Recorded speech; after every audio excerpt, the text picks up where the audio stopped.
A violência doméstica é a principal causa de mortes de mulheres entre 16 e 44 anos, deixando para trás as mortes por acidente de trânsito e câncer. Em 70% dos casos, o agressor está dentro da própria casa, é o companheiro da vítima. No ano em que a Lei Maria da Penha completa 10 anos, a editora da PUC-Rio lança um livro que traz importantes reflexões sobre o tema. A autora Luciene Medeiros é professora do Departamento de Serviço Social da Universidade e conversa agora com a gente.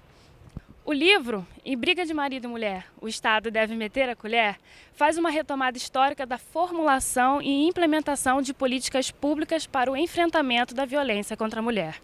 Como surgiu a ideia desse estudo? Esse estudo surgiu no meu doutorado. Quando eu entrei para o doutorado no Departamento de Serviço Social da PUC-Rio, eu tinha certeza que eu iria falar sobre políticas públicas de enfrentamento à violência contra a mulher. No entanto, ao me debruçar sobre o tema, né, e todo o acúmulo de reflexões, eu percebi que não tinha nada registrado da história de como foram formuladas essas políticas públicas. Aí veio o desafio. Efetivamente, o país tem políticas públicas eficientes para combater a violência doméstica? De certa forma, sim. Se nós olharmos do ponto de vista da legislação, né, e quando a gente fala em políticas públicas, a gente tem que falar de orçamento, a gente tem que falar de legislação, a gente tem que falar de serviços. Então, quando a gente olha para a legislação, a gente se defronta com a Lei Maria da Penha, que estamos completando 10 anos, e agora um ano da Lei do Feminicídio, né? Então, eu acho que a nível nacional, essas duas leis demarcam o posicionamento do Brasil, né? Se a gente for falar de serviços especializados, a gente tem vários serviços, sim, né? Agora, tem muitos desafios postos. Você acredita que essas políticas podem ajudar a conscientizar os agressores? Eu diria que pode ajudar a frear a violência, né? A própria Organização Mundial da Saúde, em 2002, já nos coloca no seu relatório que quanto mais sanções um país tiver para enfrentar essa temática, menos casos a gente vai ter, né? Agora, conscientizar, eu acho que está mais num outro campo. Não é nesse campo institucional, está no campo da cultura. A gente vive uma sociedade, não é só a brasileira, não é só a fluminense, uma sociedade marcada pela desigualdade de gênero, né? Marcada por um modelo patriarcal, marcada pelos valores machistas. E o próprio título do livro nos provoca isso, né? Porque advém de um ditado popular, que é o oposto disso, né? Que em briga de marido e mulher não se deve meter a colher. Então, falar em conscientização é falar que toda a sociedade, todos nós, devemos estar investidos para que essa cultura da desigualdade contra a mulher, essa cultura em que coloca o homem numa posição de supremacia, seja de fato mudada. No livro, a senhora faz um mapeamento das leis do Estado do Rio de Janeiro sobre a questão. Que aspectos positivos você destacaria e os negativos? Eu trabalho, o meu tempo histórico é de 1986 a 2006. 86 é o ano da criação da primeira delegacia especializada no atendimento à mulher e que foi criada por lei municipal. Então, a primeira lei é essa, acho que é a segunda do quadro. E 2006 é o marco da Lei Maria da Penha. Nesse tempo histórico, a gente tem no estado do Rio de Janeiro 12 leis ordinárias que tratam dos serviços de atendimento às mulheres. Leis que instituem a criação de abrigos, de centros especializados, mas o grande marco no estado do Rio de Janeiro é de termos na Constituição Estadual um artigo, aliás, nós temos 3 artigos que falam sobre a violência contra a mulher, o artigo 4, o artigo 30, 31, 32, 33 e 34, e especificamente o artigo 33 institui as delegacias especializadas de atendimento à mulher no Estado.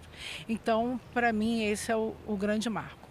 Do ponto de vista dos aspectos negativos, que eu colocaria no campo dos desafios, é que, de fato, o Poder Executivo estadual e os municipais, se a gente for olhar para os serviços, a gente não tem eles em quantidade e em qualidade, né? A gente tem as leis que instituem os serviços, mas a gente não tem. E, especificamente falando hoje, o Estado do Rio de Janeiro, nessa crise, nós o que temos, que é muito pouco, estão sendo fechados. Então, é grave a situação. Hoje, objetivamente, as mulheres têm muito poucos recursos para buscar ajuda para o enfrentamento dessa violência no campo do governo do Estado do Rio de Janeiro. As políticas públicas ajudam a evidenciar o problema da agressão contra a mulher? Sem dúvida, sem dúvida. As políticas públicas são fundamentais para esse enfrentamento, porque é com elas que o Estado diz, né, primeiro, que admite que existe esse fenômeno. E cabe ressaltar aqui, quando a gente fala de violência contra a mulher, a gente está falando de uma expressão da desigualdade de gênero nesse Estado, nesse país. Evidentemente que é a expressão mais dramática, que eu estou falando de vida e morte, não é isso? Mas a desigualdade de gênero na nossa sociedade, ela passa por outros campos. As mulheres e mulheres negras ainda hoje ganham menos, exercendo as mesmas funções, né?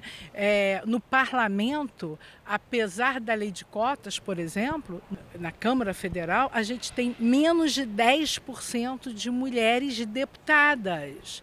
Então, cabe enfatizar isso. A violência doméstica é uma violência de gênero. Essa mulher sofre essa violência pelo fato dela ser mulher, certo?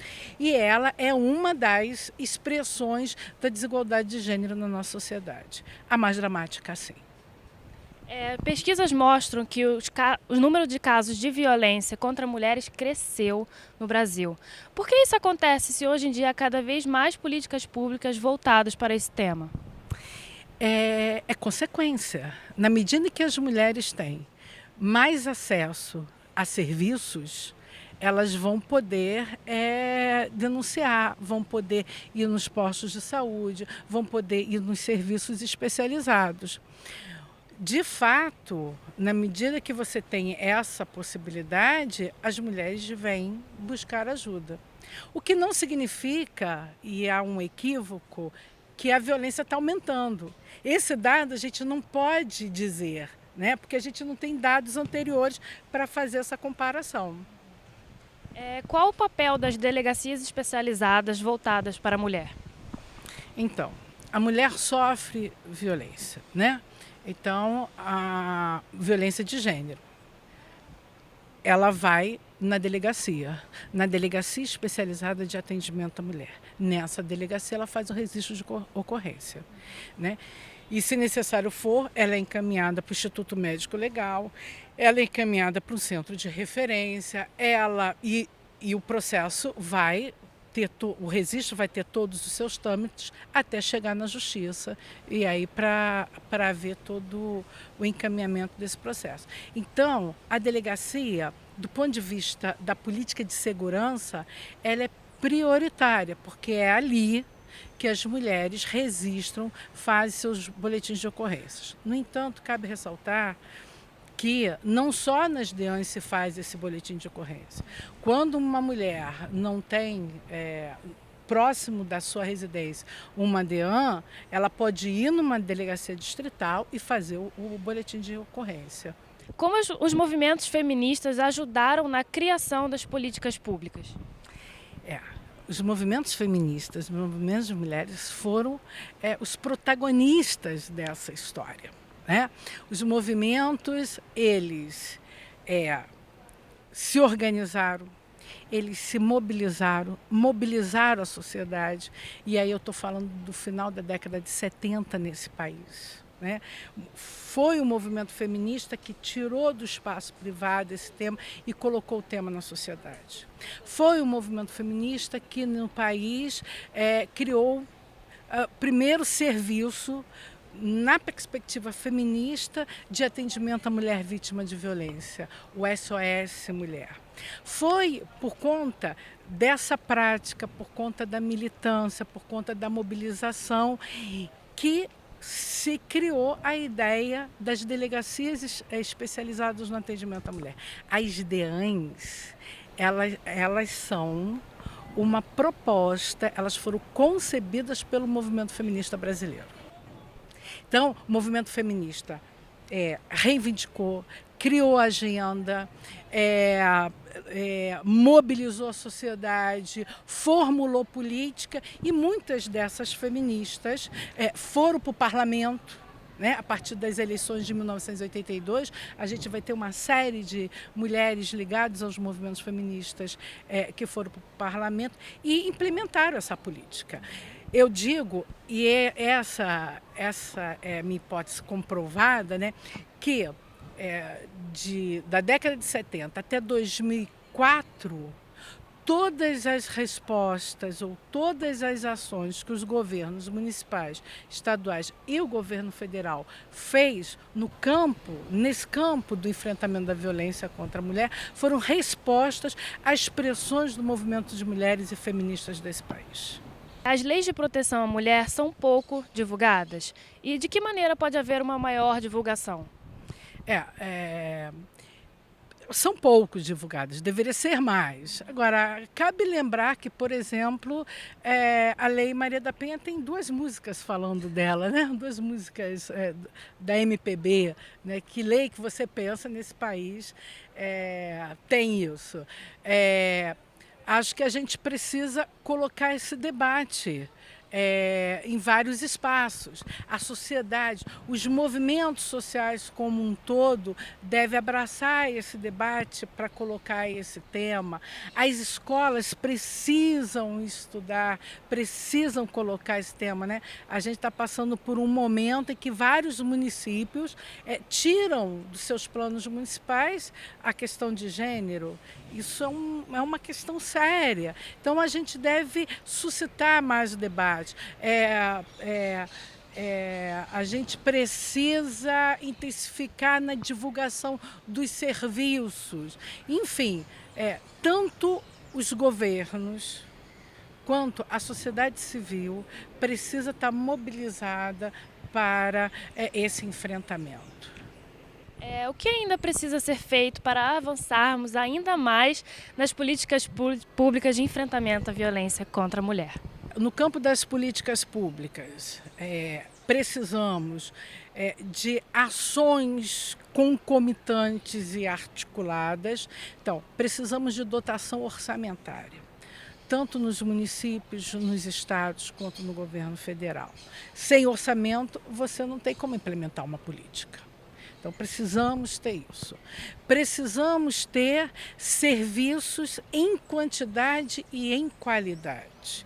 O que eu falo no livro se você olhar para trás, pegar de 1986 para cá, é fato que houve um avanço das políticas públicas, mas esse avanço ele é insuficiente, tanto do ponto de vista da quantidade dos serviços, quanto da qualidade. Infelizmente, há mulheres hoje que chegam nas delegacias especializadas e escutam de que não faça boletim de ocorrência porque isso não vai dar em nada.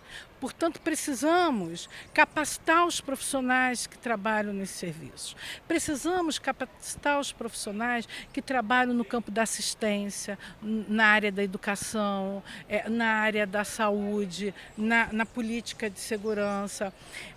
Precisamos criar as redes de atendimento às mulheres vítimas de violência, tanto municipal quanto estadual, né? Esses serviços especializados e os não especializados. Os serviços que atendem essas mulheres em situação de violência, vítima de violência, eles precisam se falar para que essa mulher não vá ter atendimento duplicado em vários serviços. Só para você ter uma ideia, primeira DEAN, eu te falei que foi implantada em 86, há 30 anos. Há 30 anos, nós só tivemos no estado do Rio de Janeiro 14 DEANs. Pensa que nós temos mais de 90 municípios. A maioria dessas delegacias, elas estão na região metropolitana do estado. Portanto, se você olha para o interior, se você olha para outras regiões, está descoberto. Mesmo tendo a possibilidade das mulheres irem fazer os boletins nas distritais. Mas é fundamental o aumento quantitativo e qualitativo das DEANs, dos centros de referência, das casas-abrigos. Casa-abrigo é um serviço voltado para as mulheres que estão ameaçadas de morte, ela e seus filhos, e que não tem nenhuma rede informal que possa segurá-las, que possa, até porque muitas das vezes o agressor ameaça a própria família. No estado do Rio de Janeiro, nós só temos 2 casas-abrigos. Apenas uma é do estado. Então, é preciso que esses serviços sejam aumentados e é preciso que o trabalho seja mais qualitativo. Muito obrigada, professora Luciene. Daniela Almeida, para a TV PUC Rio.